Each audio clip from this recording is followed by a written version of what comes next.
نقاط ولهم حول الإسلام بعيدين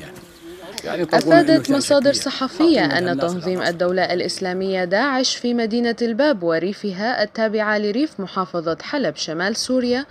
يقوم بعمليات تطهير عرقي ممنهج ضد المواطنين الكرد، حيث قامت في الفترة الأخيرة باعتقال 1500 كردياً،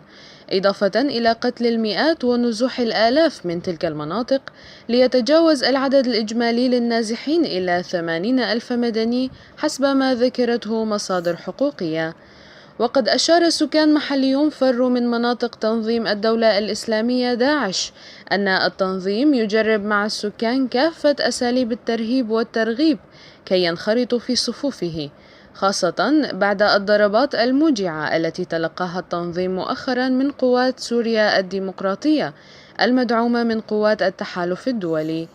يذكر أن العمليات العسكرية الأخيرة لقوات سوريا الديمقراطية المدعومة من طائرات التحالف الدولي حررت الكثير من المناطق التي كان يسيطر عليها التنظيم المتطرف في ريف الرقة وريف حلب، مما دفع بالتنظيم الانتقام من المدنيين الكرد في المناطق التي ما تزال تحت سيطرته.